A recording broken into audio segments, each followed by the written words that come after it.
The desert had a way of stripping men down to what they truly were, and Elias Crow had learned that lesson with every mile he plowed into the cracked earth of Arizona territory.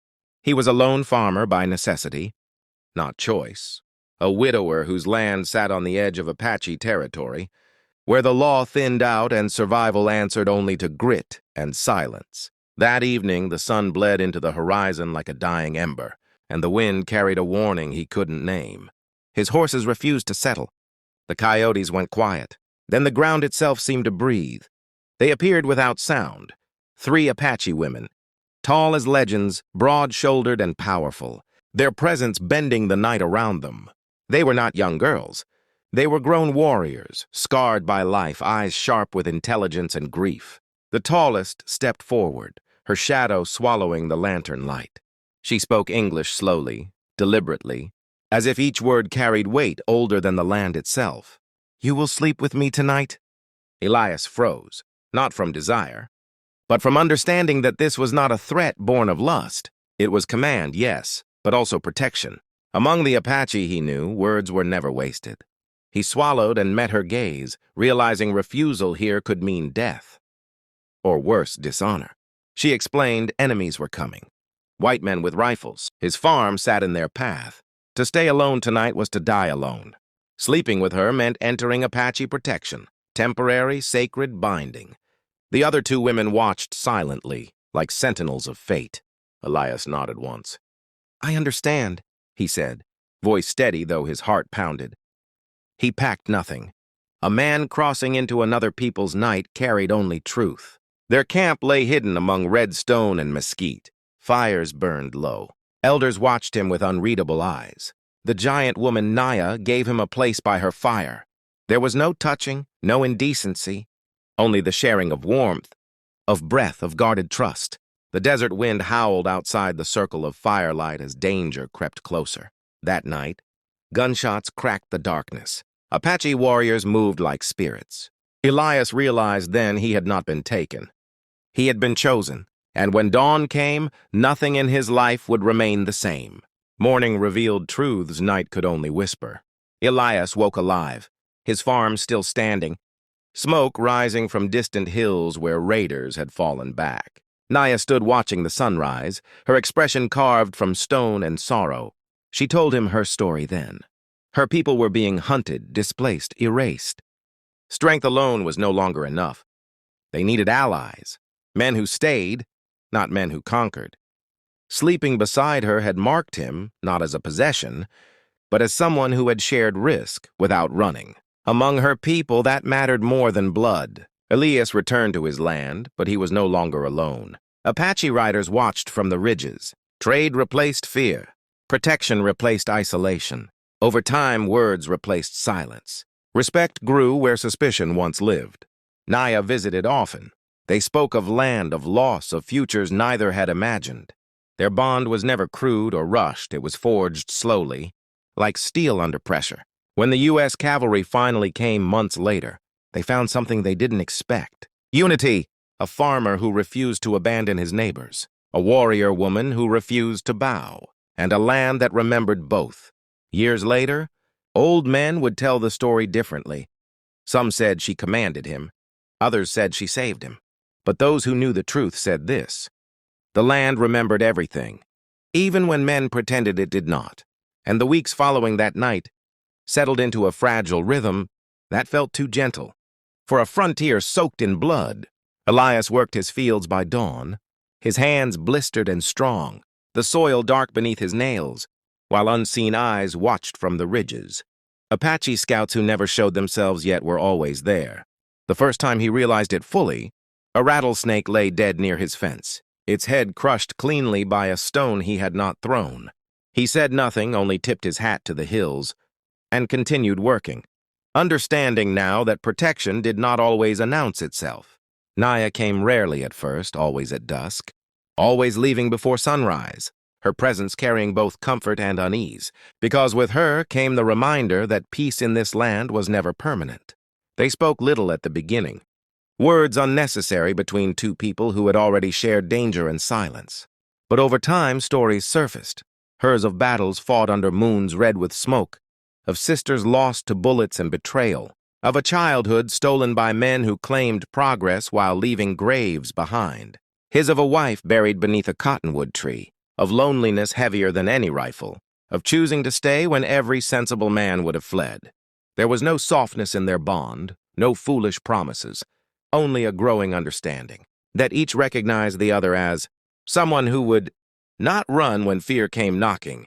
Trouble announced itself one afternoon when dust rose on the horizon in a way no herd ever moved, sharp and deliberate, carrying the unmistakable shape of armed riders. Elias saw them first from his field, felt his chest tighten, and knew before a single shot was fired that this was no coincidence. They wore no uniforms, only the ugly confidence of men who believed the land existed for the taking. And when they rode up to his farmhouse, their leader dismounted with a grin that spoke of violence enjoyed rather than endured. He accused Elias of sheltering savages, demanded answers, demanded submission, demanded land. Elias stood straight, his voice calm, telling them they were trespassing and should leave before something regrettable happened. Laughter followed, cruel and careless, and one of the men spat near his boots. The first gunshot shattered the afternoon, not fired by Elias, but by a rifle hidden in the rocks above, and chaos erupted like a storm breaking loose. Apache warriors poured from the land itself, moving fast and silent, rifles cracking with deadly precision. The raiders fled screaming, leaving blood and fear behind, and when the dust settled, Elias found Naya standing beside him, her face hard, eyes burning with something deeper than anger. She told him the cavalry would come next, that protection bought with blood always attracted more blood, and that the world beyond his fence would not tolerate what they had built here. That night, for the first time, they argued, not loudly, but fiercely, over whether a man could truly stand between two worlds without being crushed. Elias refused to abandon his land, and Naya refused to let him die foolishly, and the tension between them tightened like a drawn bowstring. Days later, soldiers arrived with flags and threats, offering safety in exchange for betrayal, demanding he turn over information, demanding he choose a side as if life were ever that simple. Elias listened, silent, watching the way their eyes drifted toward the hills with fear they tried to hide. And when they left, he knew war was no longer approaching. It had already arrived. The Apache elders came that night, fires burning low, voices grave, speaking of forced removals, broken treaties, and a future where survival required sacrifice. Naya stood before her people and made a choice that stunned them all. She declared Elias Crow under her protection not as a guest, not as a tool, but as family, binding his fate to theirs. The decision split the camp, anger clashing with respect. But no one challenged her openly, because strength recognized strength, and Naya had earned her place through blood and loss. The cavalry returned at dawn, rifles ready expecting fear, and instead found a line drawn in the dust, not just by Apache warriors, but by a farmer who stood unarmed at the front, refusing to move, refusing to surrender those who had saved his life. Words turned to shouting, shouting turned to violence, and the battle that followed was brutal and brief, leaving bodies on both sides and smoke curling into a sky that had seen too much already. When it ended, Elias lay wounded but alive, Naya kneeling beside him, her hands shaking for the first time he had ever seen, whispering words in her language that sounded like prayers and promises combined. He survived, though the cost was heavy, and in the days that followed, the decision was made to move the Apache deeper into the land, farther from roads and flags and lies, a retreat framed as strategy rather than defeat. Elias faced a choice that tore at him harder than any bullet: stay on land that would never know peace again, or leave everything he had, built to stand beside a people who had shown him what loyalty truly meant. He burned his farmhouse himself, watching flames consume years of sweat and sorrow, and walked away without looking back, because some endings were necessary to make room for something stronger. The journey was long, harsh, and unforgiving, but it forged bonds deeper than blood. And over time, Elias became more than a farmer among the Apache. He became a bridge, a living refusal to accept the lie that different worlds could not coexist. Naya remained as she always had been, fierce, guarded, unyielding, but in rare quiet moments, when the fire burned low and the night wrapped them in stars, There was something softer in her gaze, a recognition that what they had built together was not weakness, but survival shaped by respect. Years later, stories spread across the territory, twisted and exaggerated, of a giant Apache woman who claimed a white man by command, of a farmer who chose honor over safety, of battles fought where the desert itself seemed to rise in defense of those who refused to bow. Some called it myth, others scandal, but among those who truly knew, it was remembered differently. As the moment went to, lives stood against the tide of history and proved that courage was not about conquest, but about standing where you believed you belonged. And if this story reached your heart, if it reminded you that even in the harshest times humanity can still choose respect over hatred, then remember, more stories like this are waiting, using terrain and speed and fury born of generations pushed too far. While Elias moved among them not as a commander, but as a man refusing to let fear dictate his actions, dragging wounded to safety, firing only when necessary, his hands steady even as his heart shattered at the sight of children fleeing smoke and death, Naya fought like a force of nature, her presence rallying warriors who might otherwise have broken, her voice rising above gunfire in commands that carried both authority and faith. But even legends bleed, and when a rifle shot found her side, the world seemed to tilt. Elias reached her as she fell, catching her weight, the heat of her blood shocking against his hands. And for a moment everything else ceased to exist. The battle, the shouting, the thunder of artillery, replaced by the terrifying possibility of loss. He carried her through chaos, ignoring shouted orders, ignoring pain, until they reached a ravine where elders worked desperately to tend the wounded.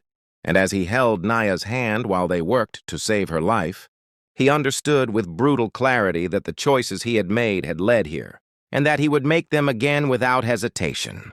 The battle ended not in victory, but in survival bought at terrible cost, and when night fell, the Apache people mourned in silence, broken only by the wind moving through burned trees, the land scarred in ways that would not heal quickly.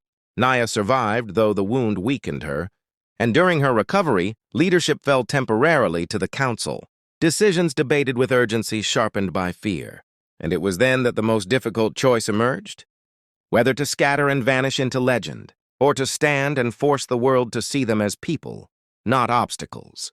Elias spoke only once during the council, his voice steady but heavy, saying that hiding might save lives now, but would condemn future generations to the same fate, while standing openly carried risk but also the chance to change how history remembered them. The elders listened, not because he was white, not because he was an outsider, but because his words came from shared loss rather than ambition. And when the decision was made to send emissaries to negotiate directly, it was Elias who was chosen to walk into the enemy's camp beside Naya, wounded yet unbowed. The meeting was tense, filled with thin smiles and veiled threats, promises layered over lies. But something shifted when Elias refused to speak over Naya, refused to claim authority he did not have, allowing her voice to lead while he supported rather than dominated. The officers left unsettled, uncertain, confronted not with savagery but with dignity, and though peace did not arrive that day, something else did: hesitation, doubt. The first crack in a narrative built on dehumanization. Time passed, slow and uncertain, and the Apache remained vigilant, rebuilding, mourning, enduring, while Elias found himself fully transformed, no longer defined by what he had abandoned but by what he protected. His bond with Naya deepened not through passion, but through shared survival, through moments of quiet where words were unnecessary, through the understanding that love in such a world was not softness, but defiance.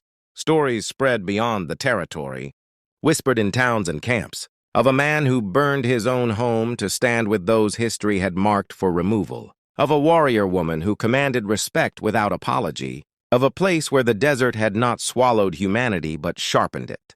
And if you are still here, still listening, it means this story has walked with you through fire and shadow, and there is more yet to come.